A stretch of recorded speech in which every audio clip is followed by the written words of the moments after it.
The data that I'm going to be sharing with you today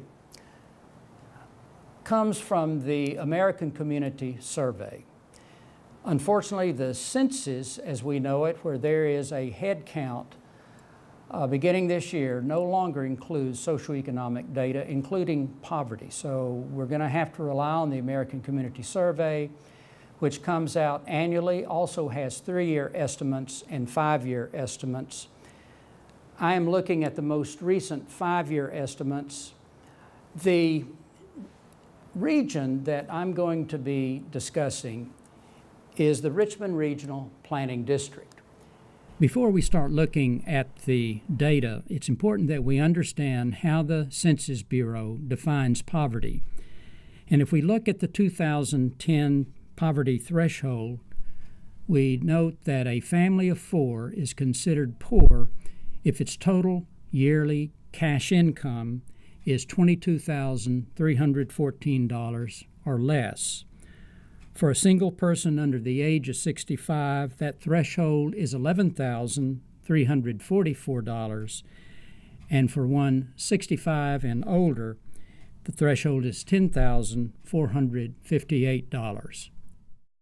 What you have in front of you are the latest census figures that reveal the poverty rates for each of the localities in the Richmond Regional Planning District. You've got the 2009 census, and all 8 localities are shown. And in 2009, the city of Richmond had a poverty rate of 22.1%.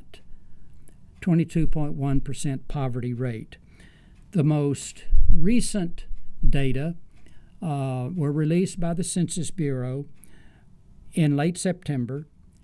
And if you look at the 2010 figures, and again look at Richmond, you'll note that the poverty rate now stands at almost 26%. Actually, it's 25.8%.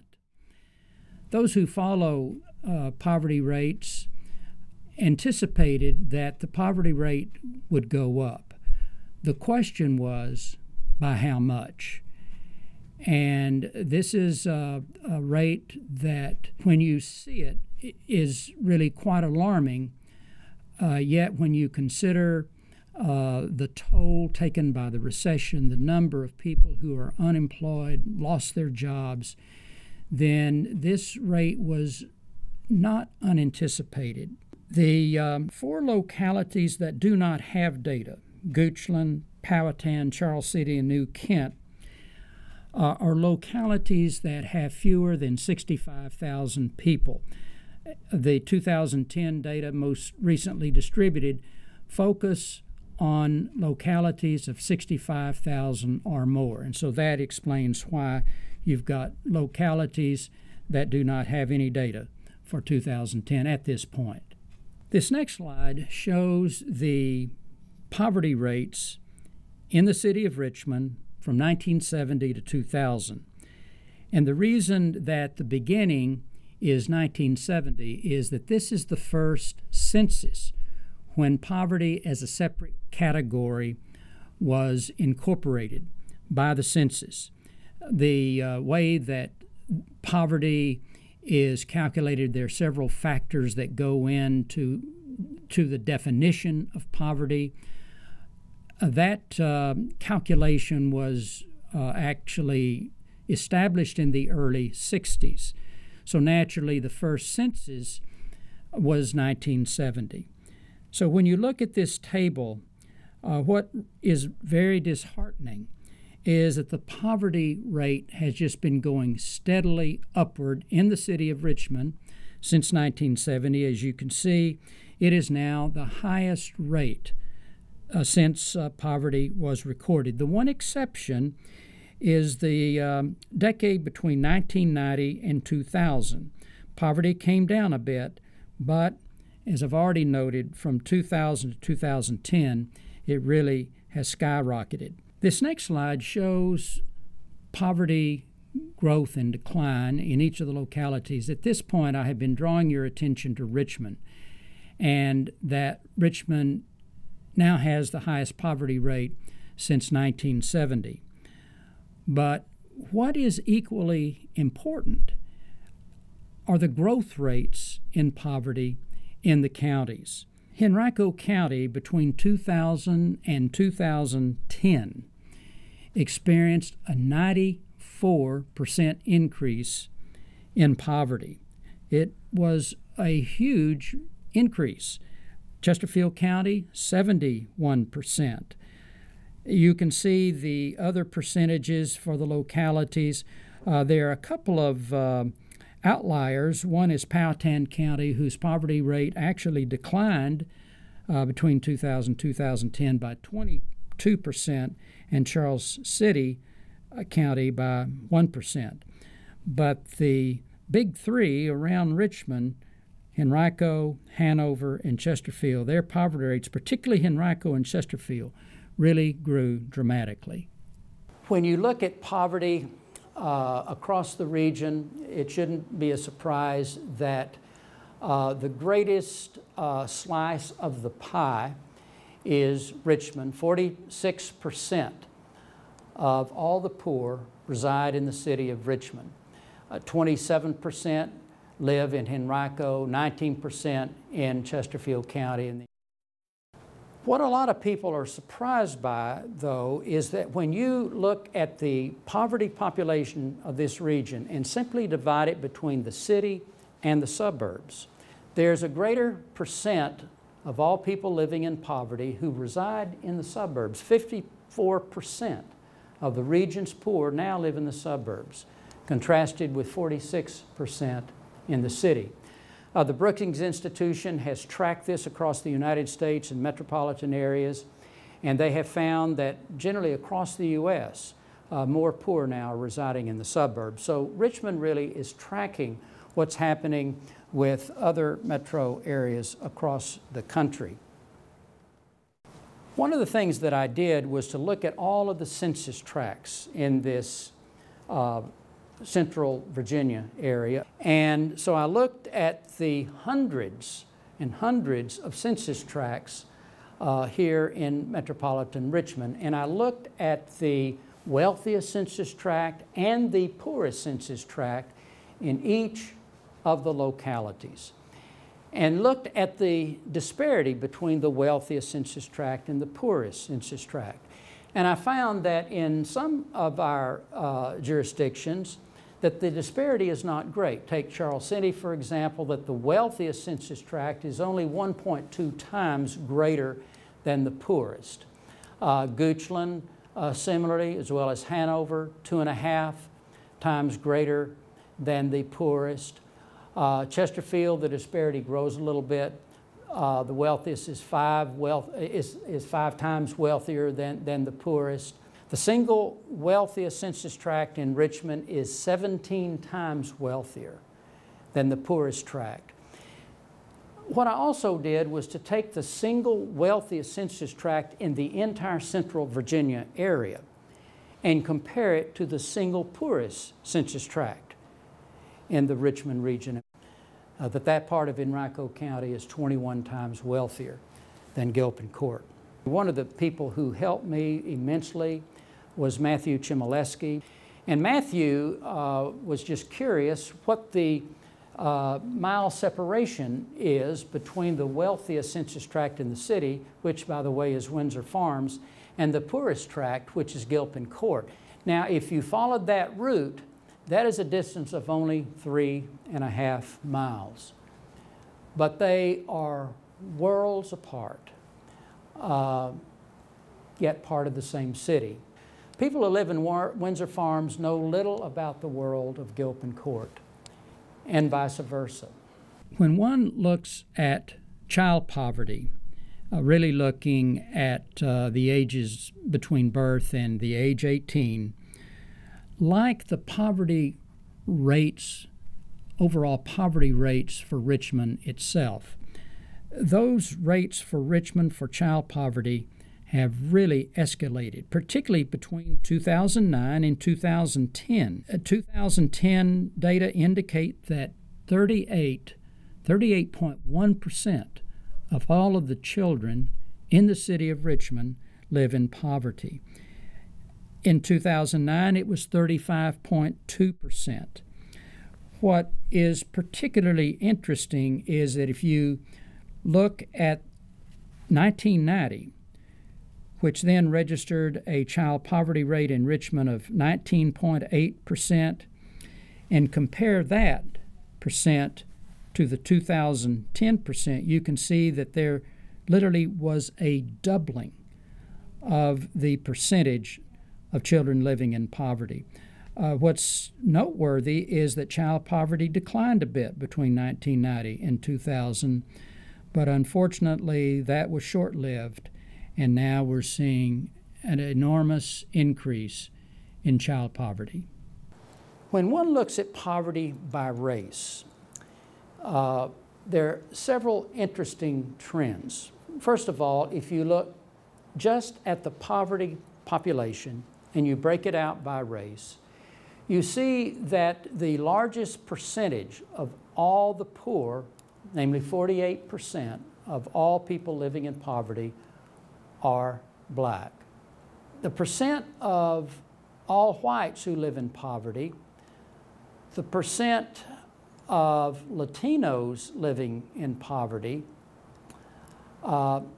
has increased from 1990 to 2000. In the case of the Latino community, it has absolutely exploded. In 1990, 8% of all Latinos lived in poverty. In 2000, it doubled to 15.5%. You could round it up to 16%.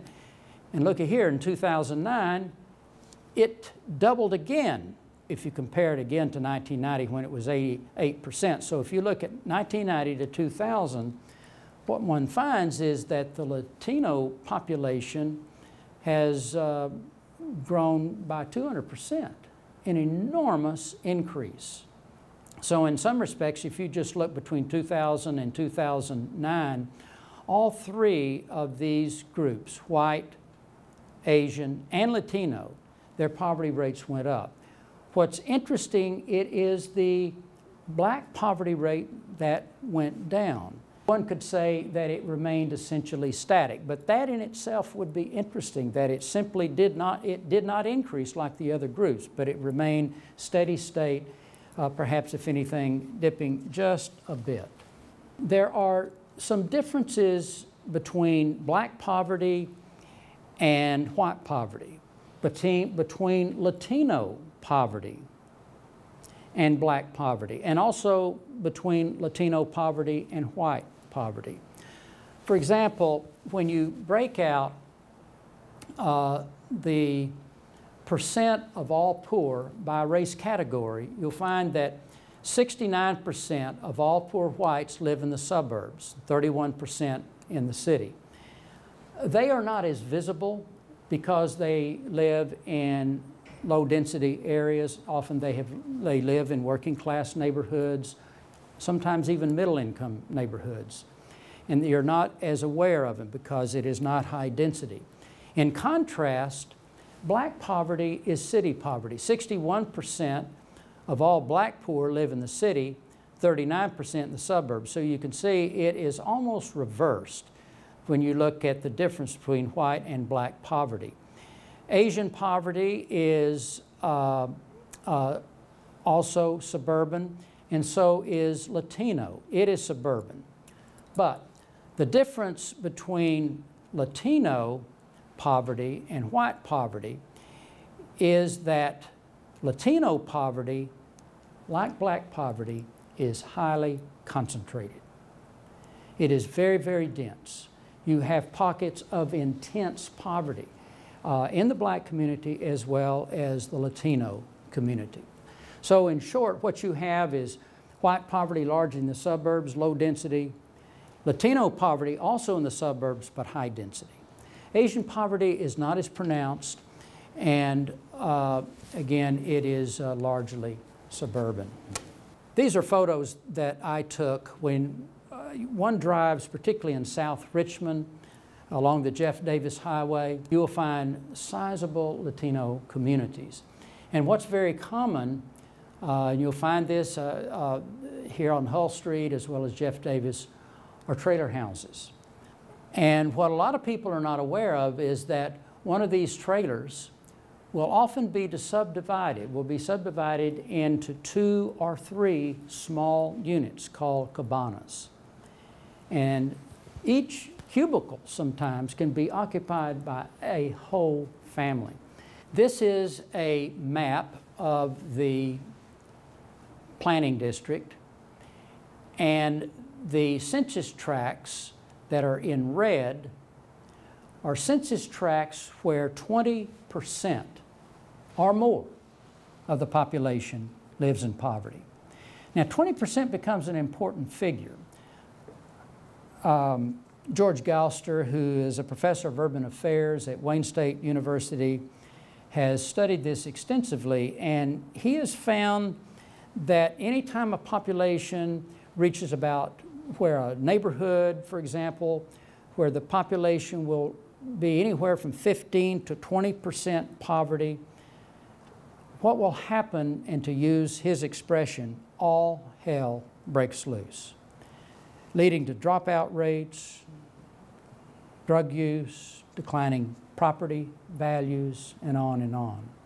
You might be interested that there are 5 census tracts in Richmond that have poverty rates exceeding 50%. 1 in 2 people living in some tracts live in poverty.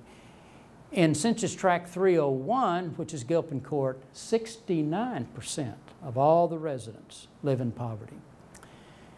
Now, what is particularly striking about this map is that poverty is largely confined to the east side of Richmond. Actually, it would be Route 1 or Chamberlain Avenue.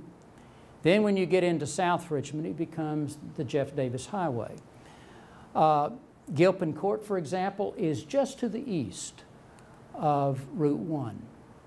And then when you get in South Richmond, what you find is high-density poverty is on both sides of the Jeff Davis Highway. And then it continues to head south. You might be interested in this census tract over here. Actually, that's Manikin-Sabot in Goochland County, one of the wealthiest census tracts in the whole region. Now, how in the world could a census tract that is so wealthy have 20% or more of the population living in poverty? Well, another quirk about the way the census counts poverty is they will count prison inmates. And there are 2 prisons in Goochland County. And so that heavily skews, as you would imagine, the extent of poverty in any jurisdiction. How is it that all of this poverty, high density, where 20% or more of the people live in poverty, is cram-packed essentially on the east side of Richmond and now spilling over into Henrico County and Chesterfield County? Well, first of all, when public housing was created way back in the early 40s, Gilpin was the first public housing community that was started. It remains the largest public housing community. But all of the public housing was put in the city of Richmond. None of it was put in Chesterfield and Henrico County. And moreover, if you use Route 1 as a boundary, you can see, if you look at not just public housing, but all subsidized housing, it is, most of it, not all, is cram-packed, not only east of Chamberlain Avenue, but if you look on the north side of the James River, it's packed way up here in the north. Whitcomb Court, Fairfield, Mosby, Creighton Court are all within blocks of each other. And I want to bring you attention to 3 different kinds of census tracts. The red areas, these are census tracts. The red areas are tracts that 10 years ago were high poverty, defined as 20% or more. And now, 10 years later, they remain high density poverty areas. The yellow census tracts were census tracts that 10 years ago were high density poverty. 10 years out, today, they are not. What's happened in areas like Washington Park, Virginia Union, Barton Heights. Well, we know that these are old neighborhoods, they're historic neighborhoods, and there's some wonderful old housing stock in those neighborhoods. And what's happening in those neighborhoods is similarly to what's happening in older historic neighborhoods in central cities across the United States. And that is, a lot of this older housing is being renovated. It's being renovated primarily by white, younger professionals, often, in their upper 20s, certainly in their 30s, even early 40s. Usually these are single or married couples without children.